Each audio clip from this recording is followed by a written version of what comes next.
ನಮಸ್ಕಾರ ಎಲ್ಲರಿಗೂ. ಭಾಳ ದಿವಸದಿಂದ ಒಂದು ಪುಸ್ತಕ ಓದಿದ್ದೆ. ಡಾಕ್ಟರ್ ಡಿ ವಿ ಗುರುಪ್ರಸಾದ್ ಅವರು ಬರೆದಿರ್ತಕ್ಕಂಥ ಪುಸ್ತಕ. ಇವರು ಪೊಲೀಸ್ ಮಹಾನಿರ್ದೇಶಕರು, ನಿವೃತ್ತ ಪೊಲೀಸ್ ಮಹಾನಿರ್ದೇಶಕರು. ಈ ಪುಸ್ತಕ ಹೆಂಗಪ್ಪ ಅಂದರೆ ಯಾವುದೇ ಆ್ಯಕ್ಷನ್ ಥ್ರಿಲ್ಲರ್ ಹಾಲಿವುಡ್ ಸಿನಿಮಾಗೂ ಕಡಿಮೆ ಇಲ್ಲ, ಹಾಗೆ ಐತಿ. ಕೆಲವೊಂದು ಓದಿ ಹೇಳ್ತೀನಿ ಕೇಳಿರಲಿ. ಜಗತ್ತಿನಲ್ಲಿ ಯಾವುದಾದ್ರೂ ಒಂದು ದೇಶದ ಆರ್ಮಿ ಶತ್ರು ದೇಶ ಒಳಗೆ ನುಗ್ಗಿ ಅವ್ರ ಯುದ್ಧ ವಿಮಾನನ ಕಳ್ತನ ಮಾಡ್ಕೊಂಬರೋದು it is mostly highly impossible. ಇದು ಆಮೇಲೆ ಈ ಪುಸ್ತಕದಲ್ಲಿ ಬರೋ ಕೆಲವು ಸನ್ನಿವೇಶಗಳಲ್ಲಿ ಕೆಲವೊಂದಷ್ಟು ಮೂವಿಗಳು, ಹಾಲಿವುಡ್ ಮೂವಿಗಳು ಆಗಿದ್ದಾವೆ. ಅದರ ಹೆಸರು ಮ್ಯೂನಿಚ್ ಒಲಿಂಪಿಕ್ನಲ್ಲಿ ಏನು ಇಸ್ರೇಲಿನ ಒಂದು ಅಥ್ಲೀಟ್ಗಳನ್ನ ಕೊಲ್ತಾರೆ ಟೆರರಿಸ್ಟ್ಗಳು, ಹಮಾಸ್ ಟೆರರಿಸ್ಟ್ಗಳು. ಅದನ್ನು ಹೆಸರಾದ ಸ್ಪೈ ಶತ್ರು ದೇಶದ ಒಳಗೆ ನುಗ್ಗಿ ಅವ ಸ್ಪೈ ಅಂತ ಗೊತ್ತಾಗುವಷ್ಟೊತ್ತಿಗೆ ಕಾಲ ಮಿಂಚು ಹೋಗ್ಬಿಟ್ಟಿರ್ತದೆ. ಏನಾಗಿರ್ತದಪ್ಪ, ಅವ ಡಿಫೆನ್ಸ್ ಮಿನಿಸ್ಟರ್ನ ಅತ್ಯಾಪ್ತ ಆಗಿಬಿಟ್ಟಿರ್ತಾನೆ. ಅಷ್ಟೊತ್ತಿಗೆ ಅವನು ತಾನು ಮಾಡಬೇಕಾದ್ರೆ ಕೆಲಸ ಎಲ್ಲ ಮಾಡಿಬಿಟ್ಟಿರ್ತಾನೆ. ಆಮೇಲೆ ಅವರಿಗೆ ಇವ ಸ್ಪೈ ಅಂತ ಗೊತ್ತಾಗುತ್ತೆ, ಅದನ್ನ ಮನದಲ್ಲಿ ಕೊಡ್ತಾರೆ. ಅವನ ಹೆಸರು ಈ ಪುಸ್ತಕದಾಗ ಮೆನ್ಷನ್ ಐತಿ, ಓದ್ರಿ.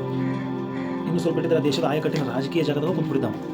ಹಾಗಂತ ಈ ದೇಶ ಮಾಡೋ ಎಲ್ಲ ಕಾರ್ಯಾಚರಣೆಗಳು ಸಕ್ಸಸ್ ಆಗಿದಾವ ಇಲ್ಲ. ಸುಮಾರು ಸರಿ ಈ ದೇಶದ ಕಾರ್ಯಾಚರಣೆಗಳು ಬೇರೆ ದೇಶದಾಗ ಮಾಡುವಾಗ ವಿಫಲ ಆಗಿ ಮುಖಭಂಗನೂ ಆದಿದೆ. ಹಾಗಂತ ಇವ್ರು ಕೈಕಟ್ಟು ಕೂಡಲಿಲ್ಲ.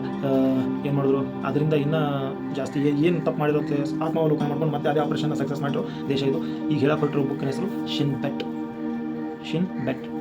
ಇದು ಇಸ್ರೇಲ್ನ ಆಂತರಿಕ ಭದ್ರತಾ ಬೇಹುಗಾರಿಕಾ ದಳ ಇದು. ಇದ್ರ ಜೊತೆ ಇನ್ನೊಂದು ಪುಸ್ತಕ ಇದೆ, ಅದನ್ನು ಡಿ ವಿ ಗುರುಪ್ರಸಾದ್ ಸಾಹೇಬ್ರು ಬರ್ತಾರೆ. ಅದು ಪ್ರತೀಕಾರ ಅಂತೇಳಿ. ಪ್ರತೀಕಾರ ಇದು ಮೊಸಾಡ್, ಎಕ್ಸ್ಟರ್ನಲ್ ಇಂಟೆಲಿಜೆನ್ಸ್ ಏಜೆನ್ಸಿ. ಹೆಂಗಂದ್ರೆ ಈಗ ನಮ್ಮದು ರಾ ಇದೆಯಲ್ಲ, ರಿಸರ್ಚ್ ಆ್ಯಂಡ್ ಅನಾಲಿಸಿಸ್ ವಿಂಗು, ಅದ್ರ ಥರ ಇದು ಕಾರ್ಯಾಚರಣೆ ಮಾಡುತ್ತೆ. ಇಂಟೆಲಿಜೆನ್ಸ್ ಬ್ಯೂರೋ IB ಏನಿದೆಯಲ್ಲ, ಅದ್ರ ಥರ ಈ ಶಿನ್ ಬೆಟ್ ಕಾರ್ಯಾಚರಣೆ ಮಾಡ್ತದೆ. ಹೆಚ್ಚು ಕಮ್ಮಿ ಇದರೊಳಗಿನ ಕೆಲವೊಂದು ಸಂಘ ಘಟನೆಗಳು ಹಾಲಿವುಡ್ ಮೂವಿ ಆಗಿ ಬಂದವು. ಆಮೇಲೆ ಈ ಪುಸ್ತಕ ಓದಕತ್ತಿದ್ರೆ ನಿಮ್ಗೆ ಯಾವ ಹಾಲಿವುಡ್ ಮೂವಿಗೂ ಇಮ್ಯಾಜಿನ್ ಮಾಡ್ತಾ ಹೋದ್ರೆ ಯಾವ ಹಾಲಿವುಡ್ ಮೂವಿಗೂ ನಿಮ್ಗೆ ಕಡಿಮೆ ಅನ್ಸಂಗಿಲ್ಲ. You can read this. And ಇನ್ನೊಂದು ಬರ್ತಾರೆ ಇವರೇ ಸಾಹೇಬ್ರು, ಯಾರು ಡಿ ವಿ ಗುರುಪ್ರಸಾದ್ ಸಾಹೇಬ್ರು, ಇನ್ನೊಂದು ಪುಸ್ತಕ ಬರ್ತಾರೆ.